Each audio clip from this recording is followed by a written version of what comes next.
नमस्ते विद्यार्थियों, स्वागत है आप सभी का मेरे चैनल पे।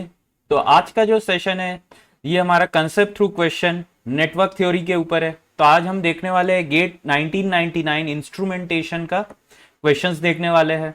तो चलिए फिर स्टार्ट किया जाए आज का सेशन। तो देखिए इसमें पहला क्वेश्चन क्या है। The bridge circuit in the given figure is balanced. The magnitude of current I is. आपको ये आई फाइंड करना है। यहां पे ये ब्रिज सर्किट आपको दिया हुआ है, लेकिन पहले इसको देख के ऐसा तो नहीं लगता है कि ये ब्रिज है, क्योंकि व्हीटस्टोन ब्रिज सर्किट जो होता है वहां पे मेरे क्या होते हैं कि चार इंपीडेंस ब्रांचेस होते हैं। ठीक है, चार इंपीडेंस ब्रांचेस होते हैं, लेकिन यहां पे तो ये क्या दिख रहा है कि ये एक 2 वोल्ट का मेरा यहां पे एक आइडियल वोल्टेज सोर्स लगा हुआ है। लेकिन ये आपको जरूर बोला गया कि जो ब्रिज है that is your balance bridge.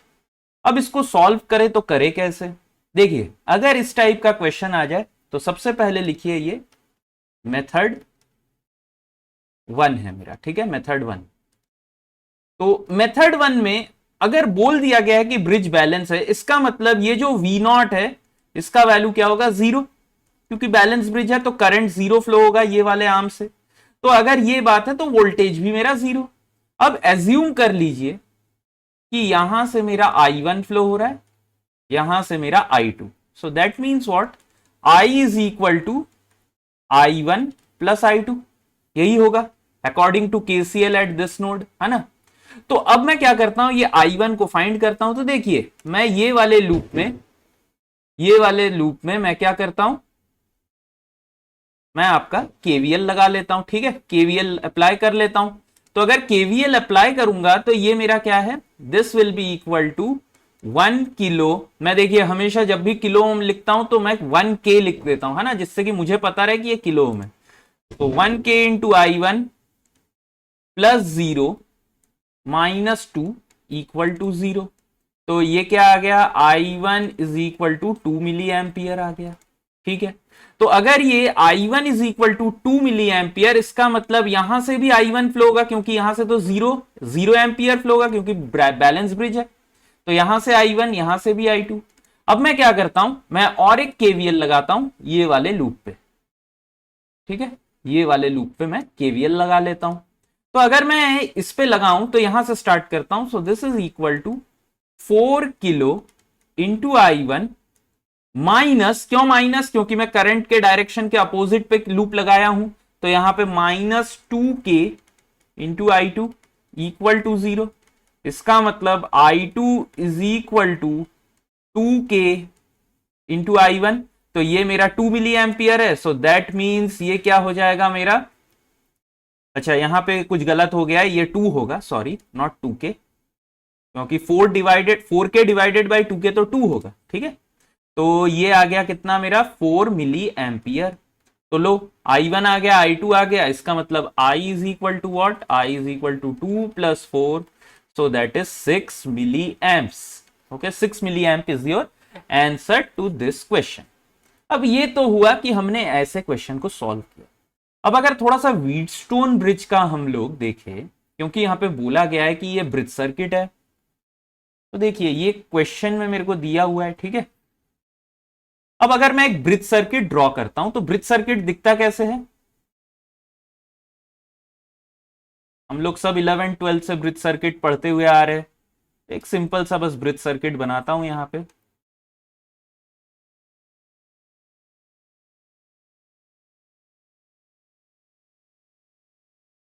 तो ये मेरा एक नॉर्मल सा ब्रिज सर्किट बनाया मैंने।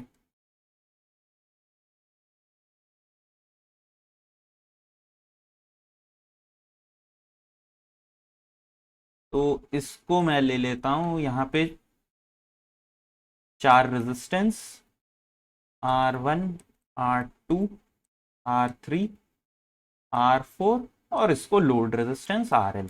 ठीक है, और यहां पे एक सोर्स रख लेता हूं VS। तो कंडीशन फॉर बैलेंस ब्रिज क्या होता है, कंडीशन फॉर बैलेंस ब्रिज होता है मेरा R1 into R4 is equal to R2 into R3।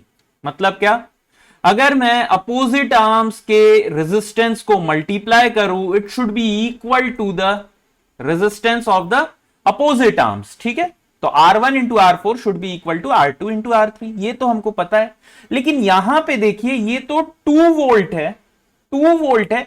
इसका मतलब क्या कि ये वाले आर्म पे एक मेरा हिडन रेजिस्टेंस है जो कि मुझे दिख नहीं रहा है, लेकिन इसके अक्रॉस पे मुझे वोल्टेज बोल दिया गया है। अगर यही बात है ना, तो देखिए यहां पे मैं क्या करता हूं, मैं यहां पे इसको Rx मान लेता हूं, ठीक है। So it is given that the bridge is balance, तो मेरा कंडीशन तो होल्ड होना पड़ेगा, ठीक है। तो यहां पे मैं क्या लिखता हूं, Rx into 4 is equal to 1 into 2, ठीक है। तो Rx इज इक्वल टू कितना आ गया, 0.5 किलो ओम आ गया, ठीक है। R2 लिख लिया, देखो मतलब यहां पे है ना। तो Rx is equal to 0.5 kilo ohm, तो मतलब अभी पटाखे बहुत फूट रहे तो इसीलिए आवाज आ रहा है, मतलब है ना। तो Rx is equal to 0.5 kilo ohm. अब यहां पे देखो, अगर ये Rx का वैल्यू आ गया मेरे पास, ठीक है, तो मैं क्या करता हूं, इसके अक्रॉस में मेरे को बोला गया है 2 वोल्ट है, ठीक है। तो करंट कितना होगा, current will be 2 divided by 0.5, so 2 divided by half, so that is equal to 4 milli ampere. अगर ये वाले ब्रांच से 4 मिली एम्पियर आ रहा है, मतलब यहां से भी 4 मिली एम्पियर, तो मैं क्या कर सकता हूं, मैं करंट डिवीजन रूल लगा सकता हूं। अगर ये वाले में 4 milli ampere, so that means what, 4 milli amp, या 4 ही लिख देता हूं क्योंकि यहां पे सब किलो ओम में, तो ऑटोमेटिक मिली और किलो कैंसल करेगा। 4 is equal to I into, तो करंट डिवीजन रूल लगा रहा हूं, तो ये वाले ब्रांच का कंप्लीट रेजिस्टेंस को लिख लूंगा, है ना। सो this will be what, 1 plus 4 5 divided by 5 plus यहां पे कितना है 2 और 2.5, मतलब ये सॉरी कितना 2.5 होगा, है ना, क्योंकि ये 2 प्लस 0.5 तो 2.5, तो ये आई कितना आ गया, I is equal to 4 into 7.5 by 5, तो 3 और 2, ये 2 से 2 तो 6 मिली एम्पियर। देखो 6 मिली एम्पियर ये मेथड से भी आ गया। तो हमको पता होना चाहिए कि ये बेसिकली क्या था, यहां पे एक हिडन रेजिस्टेंस था जो कि निकाल दिया गया है, उसके जगह पे रेजिस्टेंस के अक्रॉस पे वोल्टेज आपको बोला गया है, ठीक है। तो ऐसे भी आप क्वेश्चन को सॉल्व कर सकते हो। अब अगला क्वेश्चन देखो यहां पे क्या है, गेट 1990, तो गेट 1999 आईआईटी बॉम्बे का क्वेश्चन है। यहां पे क्या बोला गया है, for the wave form Vt is equal to 2 plus cos omega t plus pi by 6 the ratio of V R M S by V average. तो देखिए ये कॉम्पोजिट सिग्नल है, क्यों, क्योंकि ये जो V ऑफ टी है इसके पास एक डीसी कंपोनेंट है प्लस एक एसी कंपोनेंट है। तो कभी भी अगर ये कॉम्पोजिट सिग्नल आता है तो इसके लिए जो आरएमएस वैल्यू होता है that is equal to what, RMS is equal to under root of DC component का स्क्वायर प्लस जो यहां पे एसी कंपोनेंट का जो पीक वैल्यू है वो आपका क्या है, लेट मी अज्यूम, यहां पे मैं अज्यूम कर लेता हूं, इसको क्या लिख सकते हैं, ए लिख लेता हूं। सो A1 बाई रूट 2 का whole square plus A2 by root 2 का होल स्क्वायर, ऐसे ही कंटिन्यू। मतलब क्या कि अगर यहां पे देखिए एक ऐसा हुआ A0 plus A1 cos omega t plus A2 sine 2 omega t plus 5, है ना, प्लस A3 कुछ भी हो यहां पे 5 ओमेगा टी प्लस 5, है ना, ऐसा कुछ भी होते रहे, तो ये क्या होगा मेरा, ये हो जाएगा। अगर इसके लिए मेरे को आरएमएस लिखना है तो क्या होगा, under root of A0 square plus A1 by root 2 का होल स्क्वायर। तो देखो इसका इंडिविजुअल आरएमएस वैल्यू क्या होगा, A1 बाई रूट 2, तो ये लिख दिया, प्लस इसका क्या होगा A2 बाई रूट 2 का होल स्क्वायर, लाइक दिस, ये चलते जाएगा, ठीक है। और एवरेज वैल्यू यहां पे देखो, ये तो हमारा क्या है, ये एसी कंपोनेंट है, तो इसका मीन वैल्यू तो 0 होगा, और ये 2, तो अगर इसके लिए मेरे को लिखना है तो मैं क्या करता हूं, यहां पे लिख देता हूं इसको। तो ये क्या हुआ, पहले आरएमएस लिखूंगा, so RMS will be under root of 2 square plus 1 by root 2 का whole square divided by average value, so average is only this DC part, so 2। तो ये क्या हो गया 4 plus 1/2 under root divided by 2, so this will be under root of 9/2 into 2, so this will be 3 divided by 2√2। कौन सा option दिख रहा है आपको? Option A is your correct answer. ठीक है, ये आपका करेक्ट आंसर है। अब क्योंकि ये कंसेप्ट थ्रू क्वेश्चन वाला सेशन है, तो मैं क्या करता हूं, यहां पे आप लोगों के लिए मैं कुछ और थोड़ा सा और भी डिफरेंट सिग्नल्स के मैं एवरेज वैल्यू और जो है आरएमएस वैल्यू का बात कर लेता हूं। ठीक है, तो ये टेबल सब लोग बना लीजिए। सिग्नल यहां पे लिखता हूं, यहां पे एवरेज वैल्यू और यहां पे आरएमएस वैल्यू। ठीक है,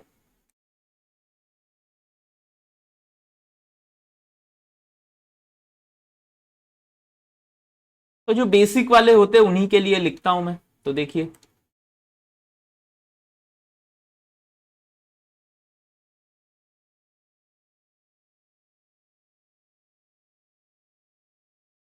यहां पे सबसे पहले मैं साइनोसॉइडल सिग्नल या अगर कॉस सिग्नल भी हो, ठीक है, अगर कॉस भी होता है, मतलब मेरा डायग्राम इतना अच्छा नहीं बन रहा है,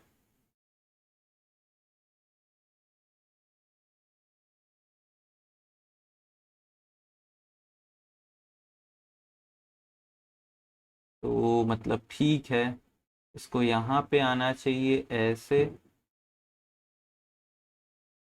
कर नहीं पा रहा हूं। ठीक है, चलो कोई बात नहीं, एक में नहीं बनाते। अगर साइन हो या कॉस हो तो इसका एवरेज वैल्यू क्या होता है? एवरेज वैल्यू जो है, ये अगर मेरा वीएम है, ठीक है, तो एवरेज वैल्यू तो 0 होगा, आरएमएस वैल्यू होगा Vm/√2। ठीक है, अब दूसरा क्या, अगर हाफ वेव रेक्टिफाइड सिग्नल हो, अच्छा तो यहां पे इसको T/2 और T लिख देता हूं, तो ये मेरा T/2 और T है। ठीक है, और ये यहां पे Vm है। ठीक है, तो इसके लिए एवरेज वैल्यू होता है मेरा Vm/π, ये हाफ वेव रेक्टिफाइड सिग्नल है ना, तो Vm/π, और आरएमएस क्या वैल्यू क्या होता है इसके लिए? Vm/2। ठीक है, Vm/2। अगर एक फुल वेव रेक्टिफाइड मेरा हो, फुल वेव रेक्टिफाइड सिग्नल,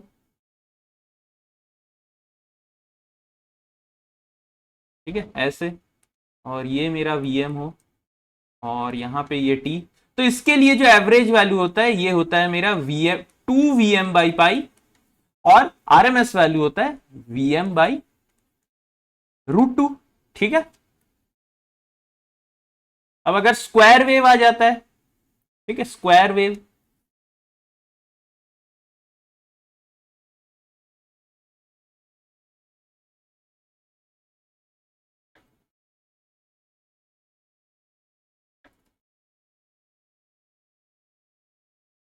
तो स्क्वायर वेव के लिए मेरा जो आरएमएस वैल्यू और एवरेज वैल्यू, ठीक है, तो ये T/2 और ये T, ये इसको मैं Vm पकड़ लेता हूं। ठीक है, तो एवरेज वैल्यू यहां पे लिखूंगा और यहां पे आरएमएस लिख देता हूं। तो एवरेज वैल्यू इसका क्या रहेगा? Vm रहेगा, साथ ही साथ आरएमएस, अच्छा इसका एवरेज वैल्यू तो 0 हो जाएगा, सॉरी, क्योंकि ये हमारा एक एसी सिग्नल है। ठीक है, तो इसका एवरेज वैल्यू 0 होगा और इसका आरएमएस वैल्यू क्या होगा? Vm होगा। अब अगर यही सिग्नल कुछ ऐसे में बनाऊं,